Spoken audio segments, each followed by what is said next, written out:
Egun on guztioi, Gaizki Institutuak eta parte hartu ikerketa taldeak antolatu dugu udako ikastaro bat Euskal Herriko Unibertsitatean. Gaia eta izenburua honakoa da, ekonomia sozial eta eraldatzailea eta estatua, aliantza estrategiko baterantz.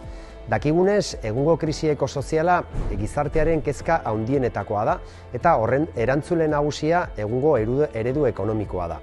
Horregatik inoiz baino gehiago behar ditugu eredu ekonomiko alternatiboak. Azken hamarkadatan ekonomia sozial eta eraldatzailea, ekonomia sozial eta solidarioa, alternatiben artean nabarmendu da.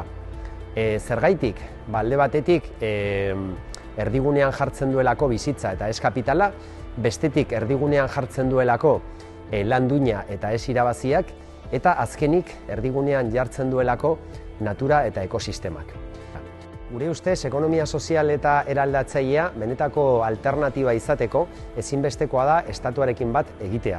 Ezinbestekoa da aliantza estrategiko bat ekonomia sozial eta eraldatzailearen eragile eta instituzio publikoen artean.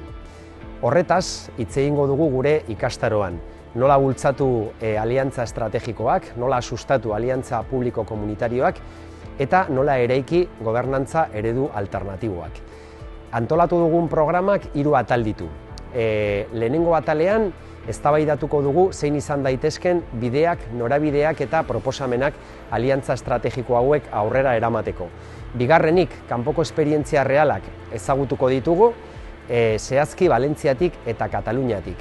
Eta bukatzeko, Euskal Herriko 4 esperientzia ezagutuko ditugu. Haien protagonistak gurekin egongo dira mahai inguru batean.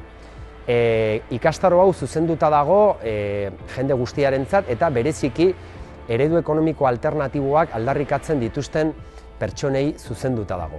Animatu eta etorri ekainaren 28an gure ikastarora Miramar Jauregian.